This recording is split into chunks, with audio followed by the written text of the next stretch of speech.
자, 이제 문제집 관리계획 15쪽을 피시고요. 15쪽 도시군 관리계획. 이 도시군 관리계획이 국민을 구속하는 제일 중요한 계획이죠. 그래서 문제도 상대적으로 많이 나왔는데,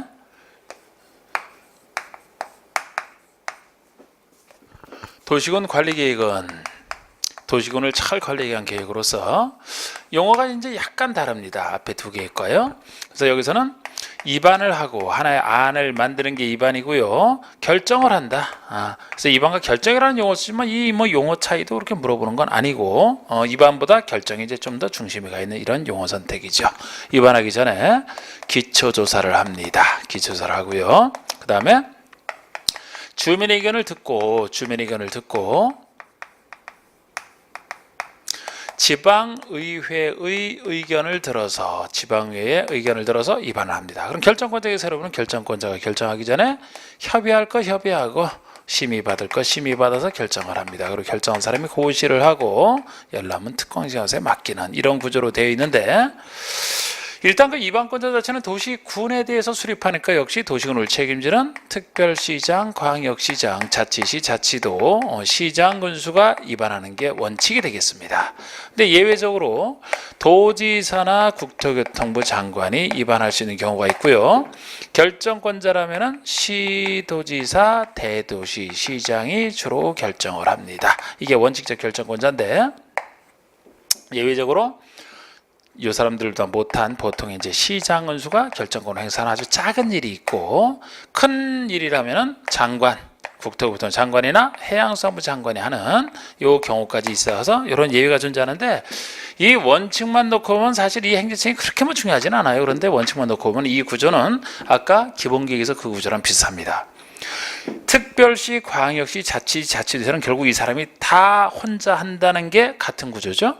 시도에서 시가 얘기하는 게 특별시, 광역시, 자치시를 얘기하지 않습니까? 자치도는 도지사 속에 포함되어 있고, 대도시장은 시장 속에 포함되어 있어요. 그러면은 아까 그 기본계 구조처럼 특별시, 광역시, 자치도에서는 그 사람이 혼자 입안하고 결정까지 고시열람까지 혼자 다 하는 겁니다. 여기서는 이제 대도시장까지도 혼자 다 하는 구조로 좀 더 확대됐을 뿐이지 원리는 똑같은 거예요. 그럼 여기서도 보통 대도시가 아닌 시장 은수가 입안하느냐, 도지사가 결정하느냐, 여기서만 아까 그것처럼 시장 은수가 도지사 통제받듯이 이 구조, 여기는 같은 사람이 하는 것이고 비슷한 얘기예요. 예외가 있어서 복잡해지는 것이지. 자, 우리가 요거 말씀드릴 때도 지금 이렇게 일단 써놨는데요. 여기서도 관리계획에서 어떻게 먼저 설명을 드릴까요? 이게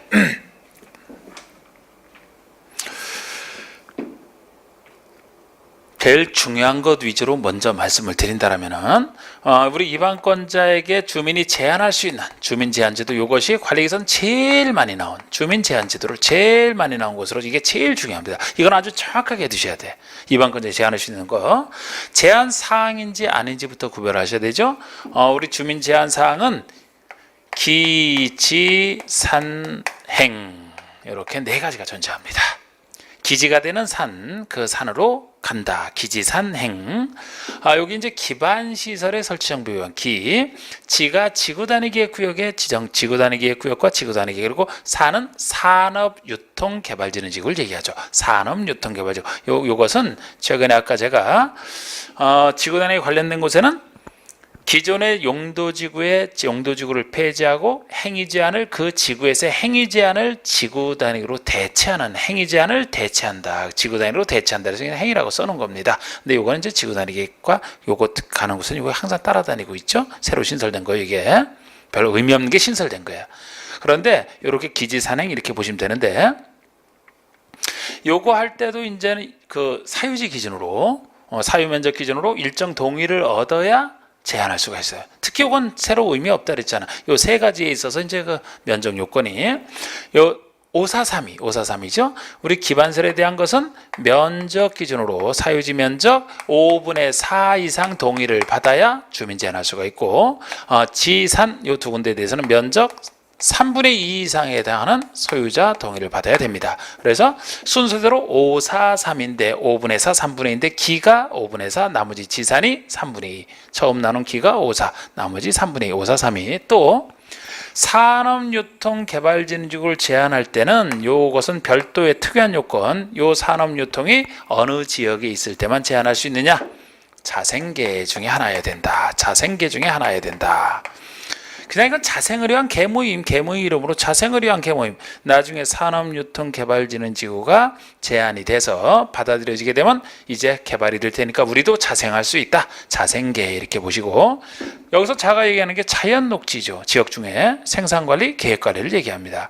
이 중에서도 특히 계획관리가 차지하는 비율이 전체 면적의 50% 이상은 돼야 된다라는 이 요건, 산업유통이나 이 요건까지도 아직 기출에선 새로 신설자가 나온 적 없지만 정확하게 해두셔야 돼요. 이거는 자생계 중에 하나이되 계획관리가 전체 50% 이상은 돼야 된다. 전체 100이라도 상관없고요. 50% 이상 나머지는 자생 중에 하나이지 다른 곳이 섞이면 안 됩니다. 그리고 이 산업유통은 1만 제곱미터 이상 3만 제곱미터 미만 면적, 이런 요건 다 갖췄을 때 여기는 지정이 가능해요.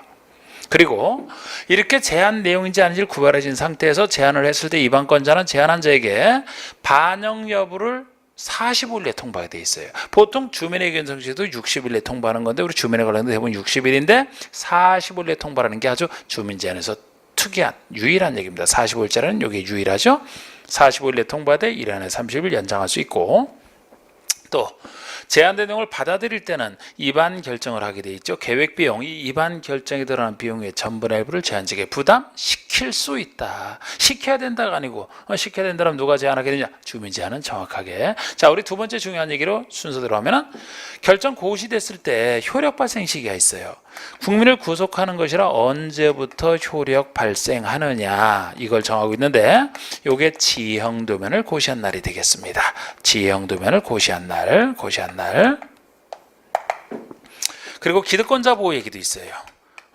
우리 옛날 규정에 따라 이미 권리를 취득한 기득권자는 어느 정도 선에서 보호할 것이냐, 이 두 가지가 이제 중요한 것 중에 또 하나가 되겠습니다. 자, 우리 결정 고시가 됐다라서 효력 발생하는 건 며칠 지나도 효력 발생하는 거 아닙니다. 지형도면을 고시한 날 이렇게 되는 우리 지형도면이 지적이 표시된 지형도에 도시군 관리로 결정할 사항이 모두 포함된 것이 지형도면이고, 이 지형도면을 고시하게 되면은 행위 제한 받는 국민이 내가 어떤 행위 제한을 받는지를 알 수 있게 되기 때문에 요 지형도면을 고시한 날에 효력은 발생한다 보시면 돼. 그래서 아무리 결정 고시가 됐어도 지형도면 고시가 없으면 효력 발생은 안 한다라고 보시면 됩니다. 고시한 날 효력 발생이죠. 그리고 기득권자 보호는 새로운 관리기 들어섰을 때 옛날 규정에 따라 뭐 허가 등을 받았거나 아니면 허가 없이 그냥 할 수 있는 행위였다, 그것만으로는 보호 못 받고요. 그런 자는 착수사업에 보라고 해서 우리 모든 공법에서는 착수사업 보호예요. 허가 등을 받거나 받지 않은 상태에서 착수한 자, 이 착수한 자를 보여주는데, 착수에 따르면 새로운 관리기 결정에 상관없이 원칙이 그냥 하는 거예요. 원칙은 아무 조치 필요 없이 그냥 하면 돼. 신고도 필요 없어요.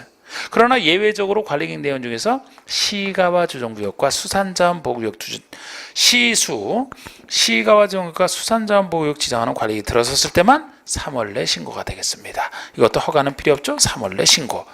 기득권자 보호로서는 원래는 착수한 자는 그냥 할 수 있다. 시수 두 가지는 3월 내 신고다. 두 번째로 말해놨던 얘기입니다. 그리고 이제 여기서도 결정권자에서도 원칙과 예외 요거를 구별하시는 것 정도를 해두시면 되는 거예요. 상대적으로. 근데 요거 할 땐 요거랑 같이 비교해 보시면은, 자, 이것도 간단하게 그냥 말씀드릴게요. 하여튼 이것들이 지금 얘기한 게 중요한 것이었고, 자, 일단 요게, 자, 원칙은 위반할 때는 특광시장원수가 위반하되, 만약에 인접한 특권시를 끌어들인다면 그쪽 행정청과 이쪽 행정청 관계된 특광시장원수가 공동으로 위반하거나 위반할 자를 정하는 게 원칙입니다. 이때 공동으로 할 때 협의가 안 되면 바로 윗사람에게 지정받은 얘기도 있고, 예외적으로 도지사나 국장이 할 수 있는 경우죠. 할 수 있는 경우는 도지사는 대표적으로 둘 이상의 도 밑에 있는 시군, 둘 이상의 시군에 걸쳐서 용도지역 등을 지정할 때, 원래 둘 이상의 시군이면 시장소가 공동으로 하는 게 원칙이지만 도지사 밑에 있으니까 도지사가 할 수도 있다. 국장? 국가계획과 관련돼 있거나 둘 이상의 시도에 걸쳐서 용도지역을 지정한다. 그러면 국장이 할 수도 있다. 이렇게 나갑니다. 결정권자는 따로 이게 없으면 시도지사, 대도시장인데, 시장소가 결정하는 건 작은 거. 시장원수가 위반한 지구 다니기에 대한 것만. 다른 사람이 위반한 건 다른 사람이 하겠죠. 시장원수가 위반한 걸 전제로 해서 지구 다니기는 제일 작은 것이라 시장원수가 결정을 한다. 여기다가 그 지구 폐지하고 행위제한 대체하는 것까지 들어간다 그랬죠. 나머지 시장원수가 위반한 건 다 도시가 결정하는 거예요. 이게 작아서 그렇습니다. 요건 크니까, 요건 아까 제가 지구 다니기 관련된 것이라 그랬고, 요건 크니까 큰 사람이 하는 거.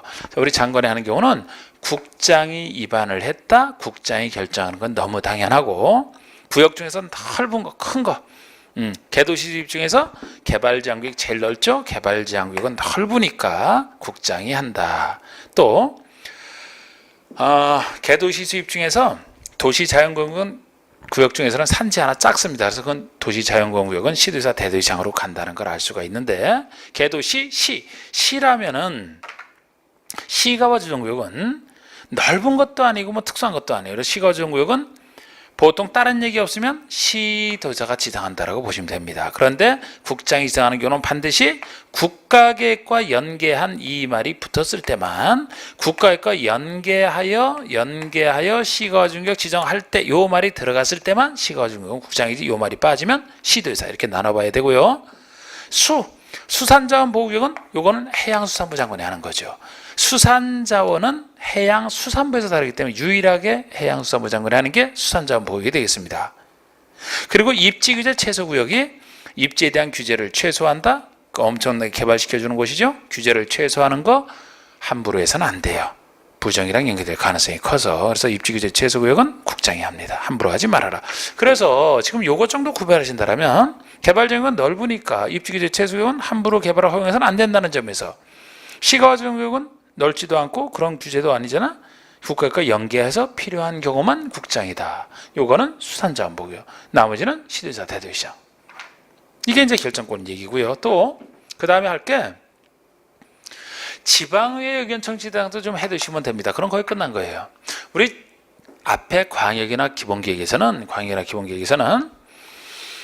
지방의 의견 청취 다 들어야 됩니다. 거기는 방향을 정하는 것에 불과하잖아. 그런데 관리계획은 수많은 내용을 다루고 있기 때문에 이 내용 중에서 작은 내용도 있고 큰 내용도 있어요. 그래서 모든 관리계획을 위반할 때 지방의 의견을 듣는 게 아니고, 지방의 의견 청취는 지역지구구역, 요거는 지역지구구역, 지역이나 지구 그리고 구역, 이 구역 중에서도 이제 원래 법에 나와 있는 그 6가지 구역으로 따지면은 개도시 수까지 얘기하죠. 2분, 6번에 나와 있는 거잖아요. 보통 지역지구 구역에 대해서는 지방의 의견을 들어야 됩니다. 나머지는 안 듣는다 이렇게 보시면 돼요. 나머지는 안 듣는다 보시면 돼. 물론 사실 정확하게는 지역지구 구역 외에다 기반설 중에서 중요한 기반설을 듣게 돼 있어요. 그런데 그걸 구별하는 문제는 아직까지 안 나왔습니다. 그래서 지역지구구역은 대표적으로 듣는 것이고, 나머지 중에서도 이제 사실은 지구 단위 계획 같은 게 제일 작은 것이라 대표적으로 안 듣는 것에 속하는 거죠. 이런 느낌으로 지방의견 청취 대상이 무엇인지 종종 나왔습니다. 그리고 여긴 주민의 의견을 듣는 것이지 공청회를 통해 듣는 건 아니에요. 공청회는 전문가 의견까지 듣지 않습니까? 방향 정할 때나 전문가가 필요하지, 도시군 관리계획은 구체적 내용이라 당사자 주민의 의견만 들으면 된다. 공청회는 아닙니다. 협의 심의할 때도 심의사항 중에서 굳이 따지면 도시계획위원회와 건축위원회의 공동심의사항이 역시 건축법에 다루고 있는 건축위원회, 건축법에 관련된 것을 다루는 지구단위계획에서 공동심의사항이 나옵니다. 지구단위계획 공동심의사항이죠.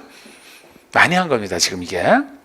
예를 들어 뭐 기초에서 환경성, 또 토지적성 평가, 이런 거 뭐 포함하는 게 원칙이지만 생략할 수 있는 거, 그런 것들은 평상시 뭐 작년에 나왔지만 잘 나오는 거 아니고 그런 것까지 세밀히 할 필요는 없어요.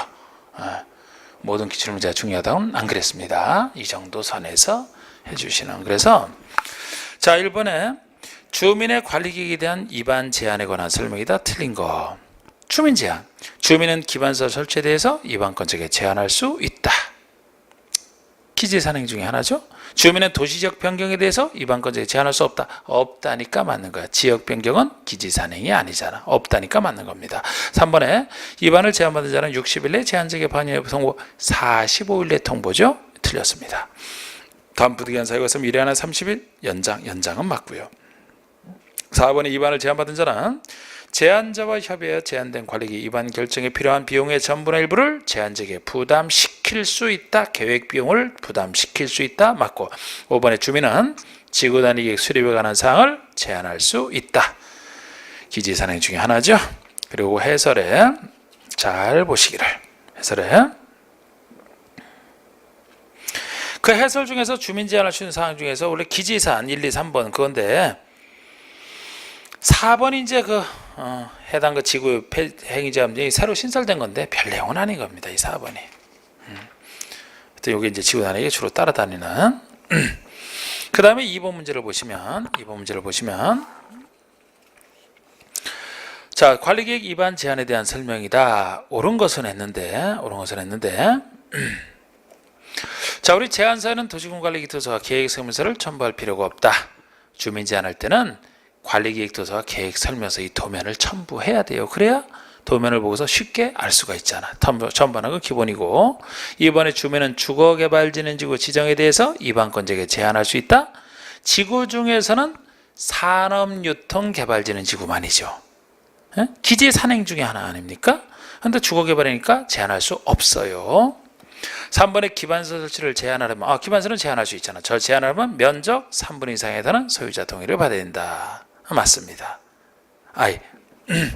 틀리죠. 543이 5잖아. 기반서를 5분의 4. 그리고 여기 나눠있죠. 이 면적이 혹시나 해서 국공지를 제외한 면적이에요. 사유지 면적으로 따지는 겁니다. 주민이 제한할 때는 다 주민들이 자기네들이 사업하려고 제한하는 거 아니겠습니까? 취지상 사유지 면적으로 따지는 겁니다. 근데 3분의 같아요. 5사. 4번에 산업유통개발진흥지구 지정을 제한할 수 있는 지역은 산업유통개발진흥지구, 자연녹지 계획관리 또는 생산관리해야 된다. 자생계 중에 하나. 전체 면적에서 계획관리지역이 차지하는 면적이 50% 이상. 정확하고 이 요건 알아두셔야 되고 맞습니다. 다른 지역 들어가면 틀려요. 5번에 지구단위 계획구역 지정을 제한하려면 면적 5분의 4 이상에 해당하는 소유자 동의를 얻어야 된다. 지사는 3분의 2잖아. 기가 5분의 4. 요거는 3분의 2. 그래서 맞는 것이 이제 4번인데 잘 보시고, 그 다음에 3번의 도시군 관리계획 내용 중에 도시계획이나 건축의 공동심의를 거쳐서 결정해야 되는 이 공동심의사항은 지구단위계획과 지구단위계획구역에 관련된 것과 용도지구 폐지하고 지구단위를 대체하는 그거 할 때만이죠. 그렇기 때문에 여기서는 답이 2번이 되는 겁니다. 해설 한번 보시고 두 가지니까. 4번의 관리계획을 위반하고자 할 때 지방의 의견을 들어야 될 사항이 아닌 거. 지방의 의견은 뭐만 듣는다 했어요? 용도, 지역, 지구, 구역, 큰 거, 기반서에서 일부, 그건 살짝 몰라도 돼. 나머지는 안 들어요. 그러면 농림지역을 도시로 변경하는 것은 지역의 변경? 맞잖아요. 경관지구, 지구죠. 지구. 시가와 중구역은 개도시 집중의 시, 용도, 구역이 하나입니다. 지역, 지구, 구역은 틀어야 된다 그랬잖아. 그리고 4번에 도로 중 주간선도로냐, 5번에 지구단위냐. 답이 5번이죠. 4번에 도로 중에 주간선도로는 중요한 기반설 중에 하나입니다. 그래서 들어야 되는 지역, 지구, 구역과 중요한 기반설, 이 정도죠. 기반설 중에 중요한 거 아닌 거. 근데 역시 대표적으로 지구단위에 대한 건 아니다. 5번 관리기 결정에 있어서 국장만이 결정할 수 있는 사항이다. 해당하지 않는 거, 국장만이 결정할 수 있는 거, 국가계획과 관련하여 국장이 위반한가? 국장이 위반했다면 당연히 국장이 결정하는 거죠. 이번에 입지구제 최소구역 지정 변경에 대한 계획과 입지구제 최소구역 계획 규제를 함부로 최소화는 안 된다. 국장. 개발제한구역 넓어서 국장. 시가지구역 이렇게 나오면 틀리죠. 그냥 시가지구역 하면은 시도사가 지정한다라고 보시면 돼. 이게 국장이 지정권을 행사한다 그러면 그 앞에 국가계획과 연계하여 필요한 시가지구 이 말이 붙어야지만 국장입니다. 5번은 둘 이상의 시도에 걸쳐 이루어지는 사업계획과 관련하여 국장이 위반한 도시군 관리계획이라면 둘 이상의 시도에 걸쳐 관련되는 사업과 관련돼서 그러면 이건 국장이 위반할 수 있다 그랬죠. 국장이 위반한 것에 들어가요. 1번이나 5번은 국장이 위반한 것이기 때문에 국장이 결정하는 것에 들어가는 겁니다. 그래서 답이 4번만 되는. 자, 6번 보시면 관리계획 결정 효력에 대해서 틀린 기술은, 하여튼 어떻게 보면 지금 지금 들으시면서 저한테 처음 들으시기 때문에 제 목소리가 너무 빠른 거 아닌가라는 생각도 있을 수 있어요. 그런데 미리 예습을 했다면 절대 빠르지가 않습니다. 그래서 항상 제가 지금 이렇게 지금 인터넷에서 들으시는 거 아닙니까? 그래서 예습을 안 했다라면 예습을 하고 나서 꼭 해주는 게 훨씬 효과적이라 그렇게 권장드리고 싶습니다. 그리고 약간 다 들으시는 분마다 약간 다르지만 약간 빠르다가 느낀다. 그건 적응을 하셔야 돼. 적응을. 그리고 또 항상 제가 좀 자화자찬하는 게 좀 있습니다만 제가 상당히 발음이 좀 정확한 편에 들어가기 때문에 빨라도 집중만 하시면 괜찮습니다. 자, 6번의 결정 효력에 대해서 틀린 기술은 도시군 관리기의 결정은 고시가 있은 때로부터 5일 후에 효력 발생한다. 이 고시 5일 후, 이게 옛날 얘기. 지금은 아까 얘기했듯이 지형도면을 고시한 날. 틀렸죠 이게? 이번에 기득권자로 보호받기 위해서는 관리기의 결정 당시 이미 사업공사에 착수한 자여야 된다. 모든 기득권자 보호는 공사사업에 착수한 자를 보호해줘. 착수하는 보호 안 해줍니다. 3번에 공사에 착수한 자는 해당 관리기의 결정에 관계없이 그 사업이나 공사를 계속할 수 있다. 그냥 계속할 수 있다는 거예요. 신고도 필요 없다. 원칙적으로 신고 필요 없다. 그냥 할 수 있다 그랬잖아요. 4번에 시수, 시가정구역, 수산자원 보구역 두 구역이 지정되었을 때 이미 공사에 착수한 자는 그 구역 지정 고시 후 3월 내에 공사 사업인 내용을 특광시에 신고하라. 시수 두 가지 구역 처음 지정하는 관리기 들어섰다. 그러면 3월 내 신고라는 것까지 기억을 하셔야 되고, 5번은 위 사의 경우 신고한 행위가 만약에 신고한 행위가 건축물 건축을 목적으로 하는 형질 변경이다. 그러면 그 형질 변경에서 해당 건축을 건축하고자 하는 자는 형질병에 대한 공사를 완료한 후에 3월 내에 건축을 신청하는 때는 그 건축물을 그냥 건축할 수 있다. 이런 얘기가 있습니다. 그런데 이것은 4번에 대한 예외가 되는 건데 4번에 대한 예외가 요거 하나 더 있어요. 그런데 5가지 지문을 관련된 거 채우기 위해서 힘들게 넣은 것이니까 신경 쓰지 마시고 4번 신경 쓰지 마시고 아까 원칙인 3번과 예외 중에 4번 이 정도만 보셔도 충분합니다. 7번 국가법상 관리계획 결정 절차에 대한 설명으로 틀린 것은 했는데 1번 관리계획은 원칙적으로 시도자 대도시장이 결정한다. 원칙적 결정권자. 그러므로 시장허수가 결정권을 행사하는 경우는 없다. 시장허수가 결정권 행사하는 경우 있죠. 아까 시장허수가 위반한 지구단위에 대한 것이라 그 다음에 용도지구 폐지하고 행위자는 대체하는 거기랑 관련된 것만 시장허수가 결정권을 행사합니다. 그래서 틀렸고요. 3번의 수산자원 보호구역 지정에 대해서는 해양수산부 장관이 4번 결정을 하려면 미리 관계행정위 장관과 협의한 후 도시위원회 심의 결정하기 전에 협의 심의를 거치는데 협의 후 심의 순서가 이렇게 되죠. 그 다음에 관리계획에 대한 열람기간 제한은 없다. 열람기간은 제한 없습니다. 광역이나 기본계획에서도 잘 내는 거 아니지만 거기서는 30일 이상 열람시키면 돼요. 그러나 관리계획은 국민을 구속하는 계획이라 구속받는 사람이 언제든지 보여달라면 보여줘야 되기 때문에 열람기간 제한을 안 합니다. 없어요. 8번에 기본계획과 관리계획을 비교한 것 중 틀린 것은 자 1번 관리계획은 지형도면을 고시한 때로부터 효력 발생하지만 기본계획은 효력 발생 시기에 대해서 명문의 규정을 두고 있지 않다. 정확하죠? 이번에 기본계획은 위법 부당한 부위로 행정소송을 제기할 수 없으나 기본계획은 국민을 구속하지 않는 비구속적 계획이기 때문에 행정소송을 제기할 수 없어요. 그러나 관리계획은 일반 국민에서 구속력이 있기 때문에 관리계획은 국민을 구속하기 때문에 그 제기 대상이 되는 것으로 본다. 이것도 차이점 맞습니다. 3번에 기본계획의 수립권자는 특광자치자치도 시장운수이나 기본계획 수립권자는 이 사람밖에 없잖아. 특광시장운수. 관리계획 위반권자는 특광시장운수뿐만 아니라 도지사나 국장도 될 수 있다. 맞습니다. 4번에 기본계획은 5년마다 타당성을 검토해야 되나? 관리계획은 그러하지 아니하다. 5년 재검토는 관리계획도 있죠. 기본계획, 관리계획 둘 다 있기 때문에 이거 틀린 겁니다. 광역도시계획만 없다 그랬습니다. 5번에 기본계획이나 관리계획은 그 수립 단위 위반은 명시되어 있지 않다. 기본계획, 관리계획, 광역도시계획 셋 다 수립 단위 위반은 몇 년 단위로 수립하라 그 얘기인데 둘 다 없죠. 다 없습니다. 그 다음에 자 우리 기출문제를 한번 소개를 해봤는데 9번에 국계법상 관리계획에 대한 설명으로 틀린 것은 자 주민은 기반시설 설치되거나 관한 사항에 대해서 관리계획 위반권자에게 그 위반을 제한할 수 있다.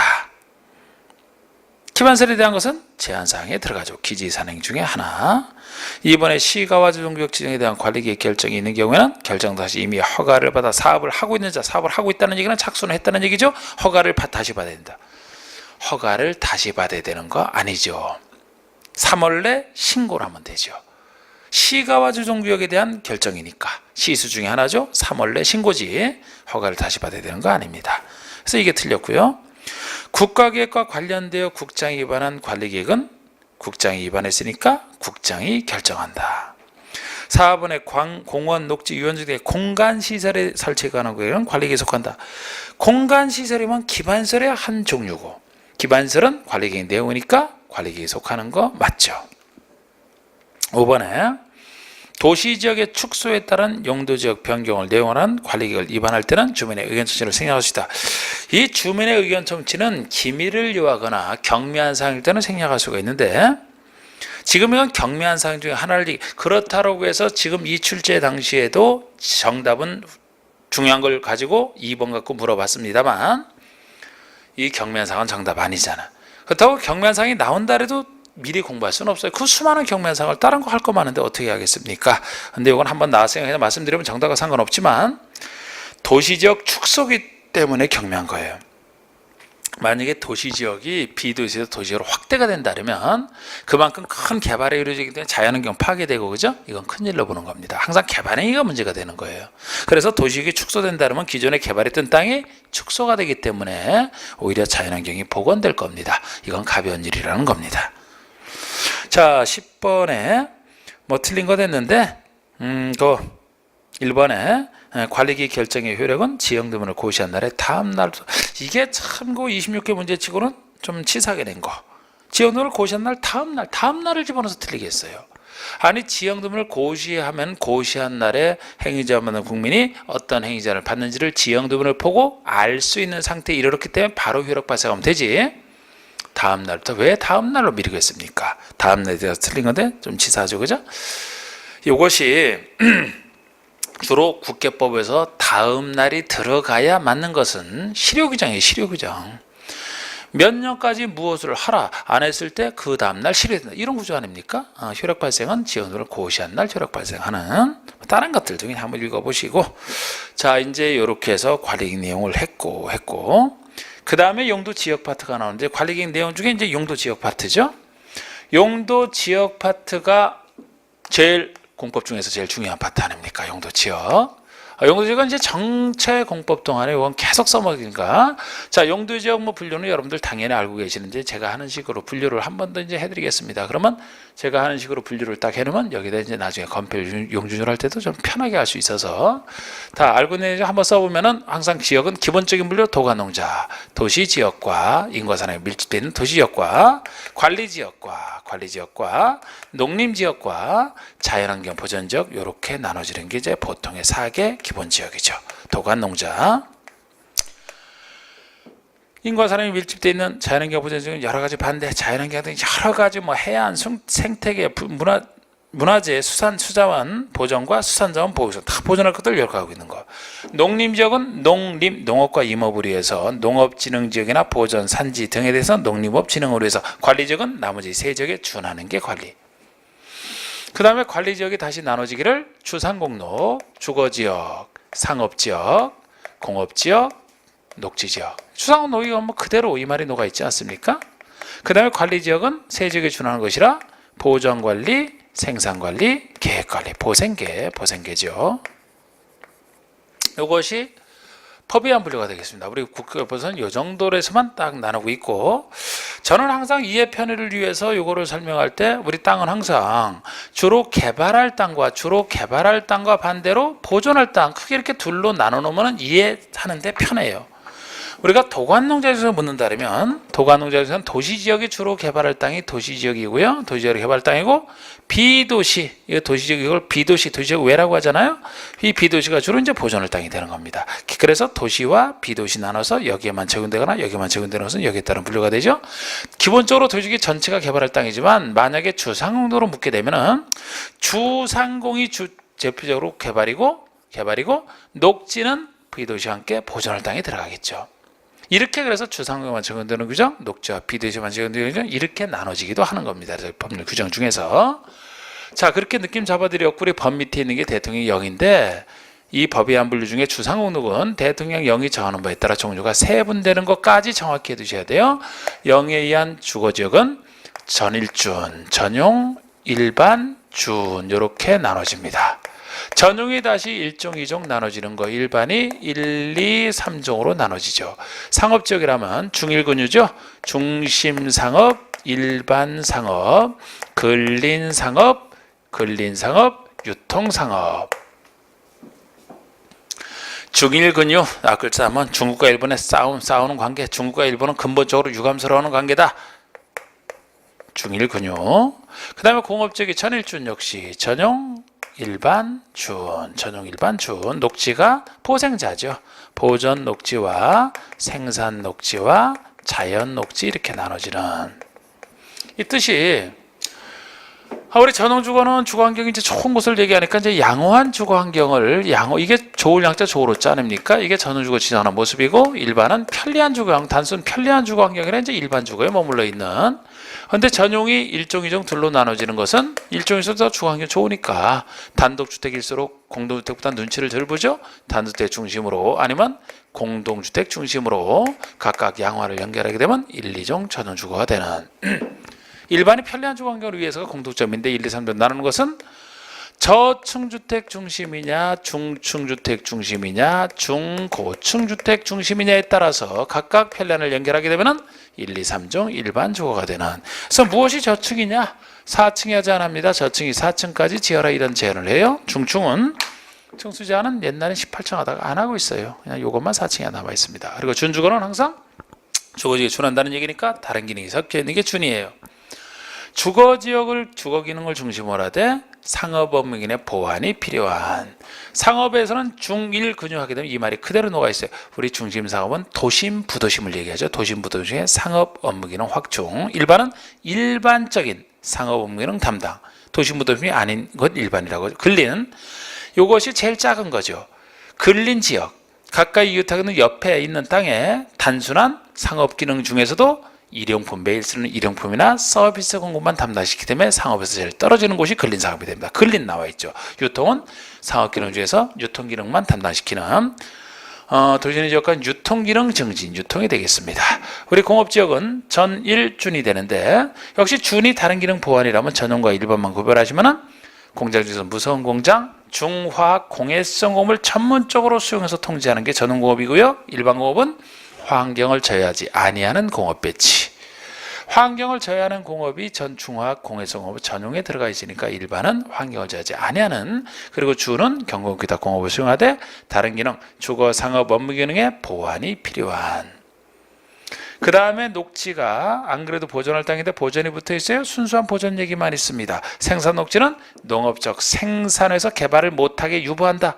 개발을 하는 순간에 농지 망가지니까 생산 안 되니까 농업적 생산에서 개발을 유보한다. 뒤로 미룬다. 자연 녹지 자연스럽게 개발하는. 그래서 보존할 필요가 있으나 불가피한 경우에 제한적 개발, 어느 정도 개발이 허용된다. 이게 자연 녹지가 되는 거예요. 이렇게 뜻을 해두고 우리가 이제 나중에 건필과 용적률을 할 때 우리 건필률 크기가 클수록 비싼 땅 아닙니까? 한도가 낮을수록 싼 땅이 돼요. 그래서 그 느낌도 잡아두신다면 도관농자 중에서는 도시지역이 제일 비싼 곳이고 자연환경 보전이 제일 싼 곳이 될 겁니다. 도시지역 중에서는 상업지역이 제일 비싸고 주거, 공업, 녹지가 제일 싼 것이 되겠죠. 그 다음에 주거지역 중에서는 준주가 제일 비싸요. 상업업무기능 보완. 그리고 위로 가면서 줄어듭니다. 일종 전용이 제일 싼 거예요. 주거환경은 얘기가 제일 좋지만 이용도는 제일 떨어집니다. 준주가 제일 좋고 위로 가면서 떨어지는. 상업지는 제일 비싼 게 중심상업, 제일 싼 게 근린상업이죠. 일용품 서비스 공급에 굴러가기 때문에. 그래서 나중에 이제 건폐율 크게 할 때 이 둘의 순서를 바꾼다라는 얘기를 제가 이제 나중에 할 겁니다. 우리 공업지역에서는 제일 비싼 게 준공업, 주거 상업 업무기능 보완, 제일 싼 게 전용공업. 녹지에서는 제일 비싼 게 어느 정도 개발하는 자연 녹지, 제일 싼 게 보존 녹지. 도시에서 제일 싼 것, 즉 제일 개발 못하게 하는 게 보존 녹지. 나중에 써먹습니다. 관리지역 중에서는 제일 비싼 게 계획관리, 도시지역에 준하는 것이니까 제일 싼 게 보존관리. 그래서 이것이 제가 요 뜻은 또 아까 설명 대충 안 하고 지나갔네. 보존관리는 자연환경 보존지역에 준하는, 즉 자연환경 보존지역으로 지정하여 곤란한 곳에 대해서 보존관리, 생산관리는 농림에 준하는, 농림지역으로 지정하여 곤란한 곳, 계획관리는 도시로 편입이 예상되는 곳을 체계적 계획적으로 관리하고자. 그래서 이게 제일 비싸고 제일 싼 데가 보존관리가 되는 거죠. 이것도 이따 써먹을 겁니다. 자, 이렇게 일단 용지역 분류만 해봤는데 한번 보시면 1번에 다음은 국계법상 용도 지역에 관하여 설명한 것이다. 옳은 것을 고르시오. 중고추대 중심으로 편리한 주거환경을 조성하기 위해서 지정하는 용도지역은 3종 일반적. 자, 우리 편리한이 나오면 일반 주거고 그 앞에 중고층이 붙어 있으니까 3종 일반? 어이구, 정확한 표현입니다. 바로 1번이 맞고요. 2번에 도시의 자연환경, 경관, 산림, 녹지공원을 보존할 필요가 있는 지역은 자연녹지다. 도시지역에 속하면서 보존 얘기만 나와 있죠? 그러면 보존 녹지가 돼야지. 보존 얘기만 나와 있으니까 자연 녹지가 되려면 바로 3번에 나와 있네요. 녹지 지역 중에 불가피한 경우에 제한적 개발이 허용된다. 이게 자연스럽게 개발하는 자연 녹지가 되는 거예요. 생산 녹지가 되려면 농업적 생산으로서 개발을 유보, 이 얘기가 들어가야 되겠죠. 4번의 일반 공업에는 주로 중화 공해성업을 수용하고 있어 지정한다. 중화 공해성업을 수용하는 것은 전용 공업이죠. 일반 공업은 환경을 자유지 아니하는 공업, 그래야 됩니다. 5번에 자연환경 보호 등으로 해서 보존이 필요하나 주변 지역의 환경을 고려할 때 자연환경 보존지역으로 지정하여 관리가 곤란한 지역에는 생산관리가 지정된다. 자연환경 보존지역으로 지정하여 관리가 곤란하다? 생산관리가 아니고 보존관리가 되겠죠. 생산관리가 하려면 농림지역으로 지정하여 곤란한 곳이 생산관리가 되는 겁니다. 자, 그렇게. 그리고 2번 문제는 용도, 지역, 지구, 구역 간의 중복 지정이 가능한지에 대한 설명에도 옳지 않은 것은, 우리 중복 지정 여부도 가끔 지문에 등장했는데 지역, 지구, 구역 통틀어서 용도 지역 간에만 중복 지정이 안 된다라고 보시면 돼요. 용도 지역끼리만. 예를 들어 도시지역이면 도시지역이 동시에 자연환경 보존지역 될 수가 없습니다. 성질상. 나머지는 다 돼요. 지구끼리도 됩니다. 구역끼리도 됩니다. 지역과 지구, 지역과 구역, 지구, 구역 다 돼요. 지역 간에만 안 된다. 자, 그러면은 혹시 나오더라도 지문에서 따로 등장하더라도 지금 옳지 않은 것은 1번 용도 지역끼리 중복하여 지정할 수 있다. 지역끼리만 중복 지정이 안 된다. 이게 틀렸죠. 용도 지역의 지구는 중복될 수 있다. 당연한 거 아닙니까? 용도 지역이 기본적인 분류니까 깔려 있는 상태에서 지역을 보충하려고 지구 지정하면 중복될 수밖에 없는 거죠. 용도 지역의 구역 중복될 수 있다. 지역이 깔려 있는 상태에서 구역 지정하면 중복되는 거 아닙니까? 지구끼리 중복될 수 있다. 지구끼리 됩니다. 예를 들어 경관지구와 고도지구, 경관은 경관만 통제하고 고도지구는 높이만 통제하잖아요. 그럼 중복될 수 있는 거 아닙니까? 서로 영역이 다르잖아. 지구와 구역 중복될 수 있다. 돼요. 다 됩니다. 예를 들어 취락지구에 개발장구역 개발장구역에 취락지구 지정할 수 있으니까. 예를 들어서 그렇게 1번이 틀리고 3번에 농지 조성을 목적으로 하는 해안 매립지. 요거는 지정 특례에 대한 얘기죠. 자, 이걸 또 다시 보시면 우리 용도 지역을 지정할 때는 지금 지정 특례 얘기인데, 지정할 때는 도시군 관리계획 세워서 지정한다라고 당연히 알고 계시잖아. 도시군 관리계획 세워서 용도지역 지정하죠. 그런데 여기서 지정상 특례라는 것은 관리계획 세울 필요 없다는 점에서 특례가 돼요. 관리계획 세울 필요 없이 어느 지역으로 간 것 지정대로 보겠다는 점이 특례인데, 우리 지정 특례할 때는 기본적으로 공유수면 매립지에 대한 특례랑 공유수면을 매립해서 바다를 매립해서 매립지가 생겨났다. 그럼 매립지는 무조건 이거로만 보시면 돼요. 새로 생겨난 땅이죠. 근데 기존에 있는 땅인데 다른 법률에 의해서 지정된 곳에 대해서 인정하는 이 특례, 이 두 가지가 존재합니다. 두 가지가 존재하는데 이 특례를 다 지정 특례는 다 중요한 거예요. 이건 다 중요한 겁니다.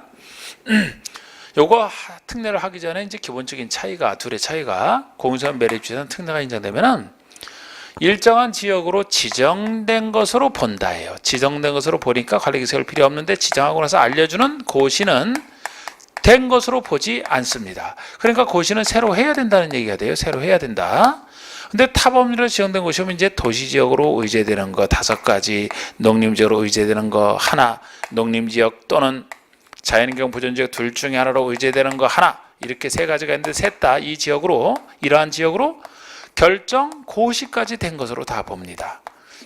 그러면은 결정은 지정 같은 얘기니까 고시가 의제가 안 돼서 새로 해야 되느냐, 고시까지 된 것으로 보니까 고시도 할 필요가 없느냐, 이게 기본적인 차이가 되는 게, 이건 기존에 있는 땅이라 특례가 인정되면 고시도 할 필요 없다, 된 것으로 본다. 그러나 이거 새로운 생겨난 땅이니까 특례가 인정되더라도 그 사실을 알려야 사람들이 알 거 아니냐, 그렇게 생각을 해주시되, 지금 문제가 공유소유 매립지 문제거든요. 제가 차이 하나라고 먼저 말씀드렸는데, 항상 매립지가 나오면은 요것만 생각하시면 돼.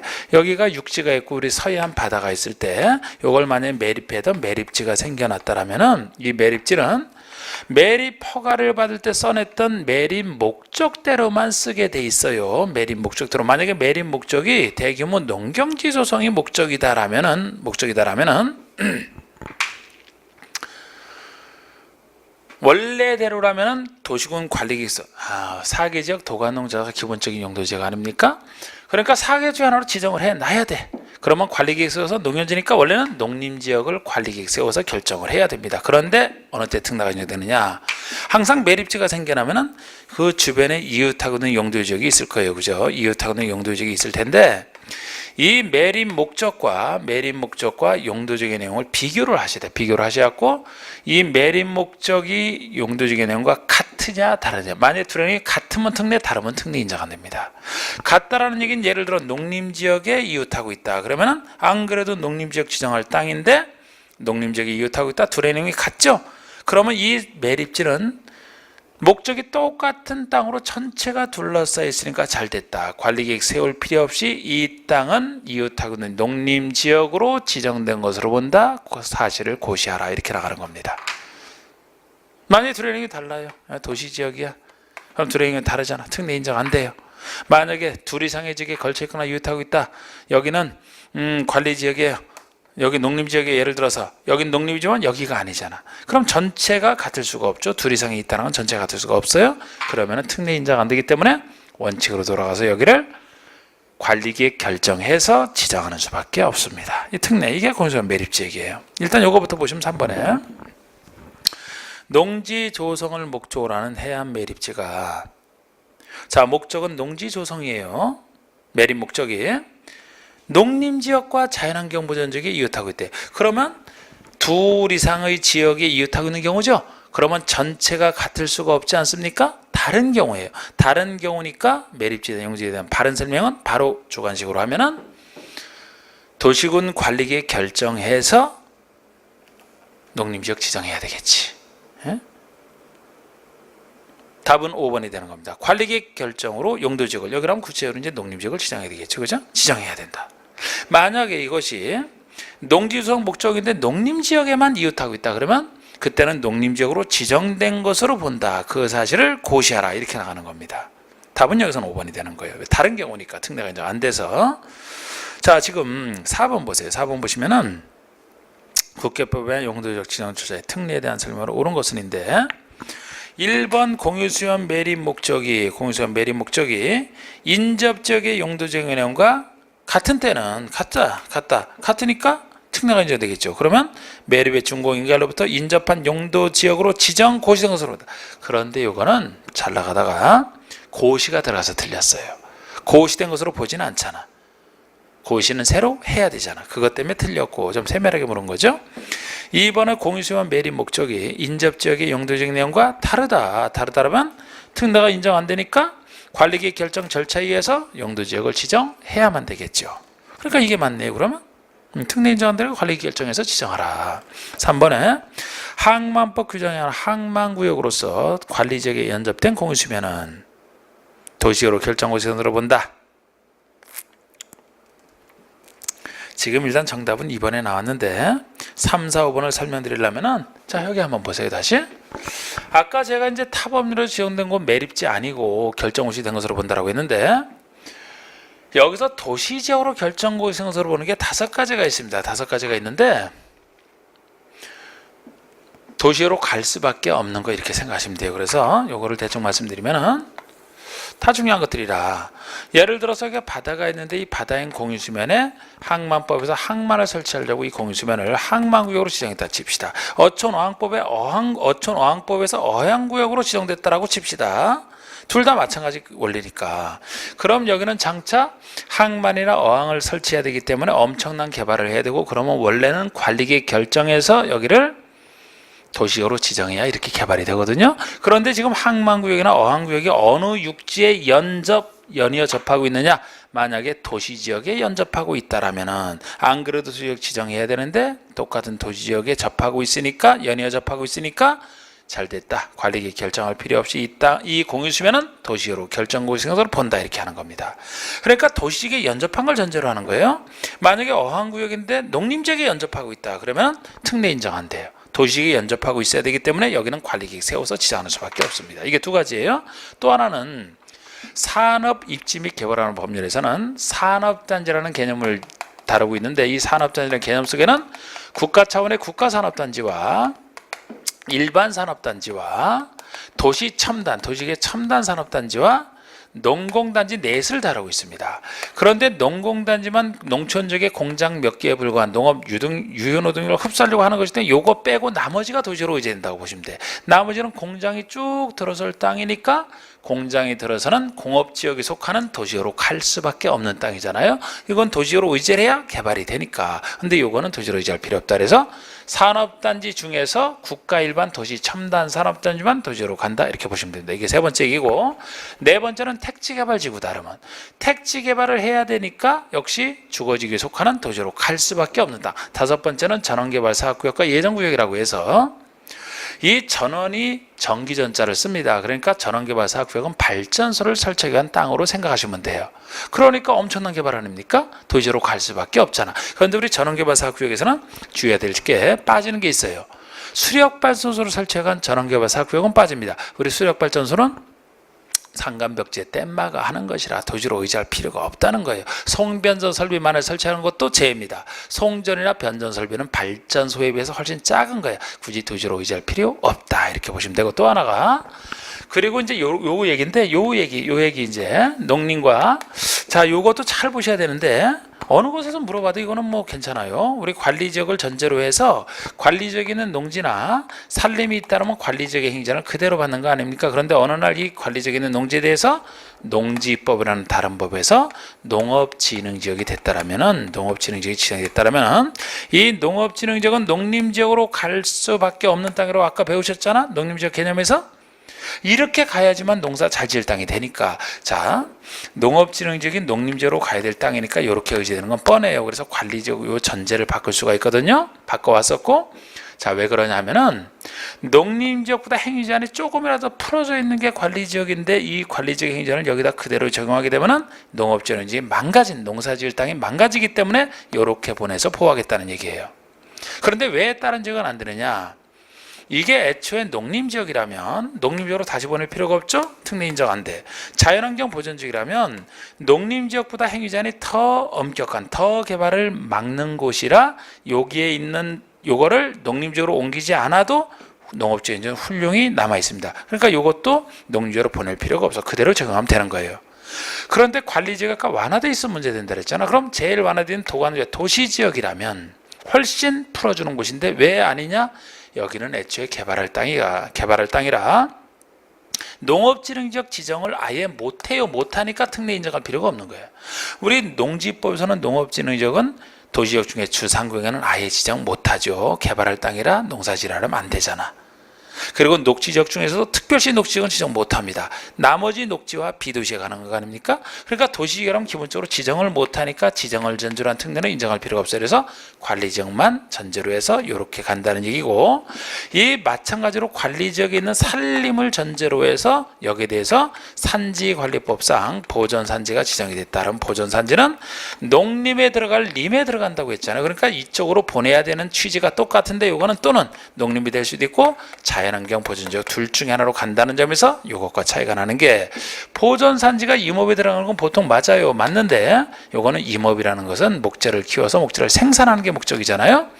모든 보존산지가 농림이 되는 건 아니죠. 예를 들어 지리산, 설악산에 있는 보존산지라면은 임업이 목적이 아니고 자연환경 보존이 그대로 목적이기 때문에 보존산지는 이거 지정할 때 여기 고시를 합니다. 여기로 갈지 여기로 갈지를 정하고 둘 중에 하나로 가는 거예요. 관리지역 전제는 똑같고.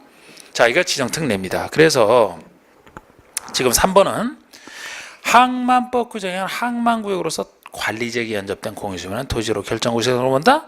관리지역에 연접돼 있어서 도시로 이제가 안 되는 거. 이게 도시지역에 연접돼 있어야 도시로 가는 거죠. 틀렸죠? 4번은 농지법에서 농업진흥지역으로 지정구역된 지역은 국계법상 농림지역으로 결정구역으로 본다. 농업진흥지역이 농림지역으로 그냥 의제되는 게 아니고 이건 전제가 빠져서 틀렸어요. 제가 전제 얘기했듯이 관리지역 안에는 농지만 그렇다니까요. 관리지역 있는 농지에 대해서 농업진흥지역 지정됐을 때만 농림지역으로 의제되지 다른 지역은 안 된다 그랬잖아. 그래서 전제가 빠져서 틀렸고 4번은 5번처럼 전제가 붙어야 돼요. 관리지역 안에 산림 중 이렇게. 요건 좋죠.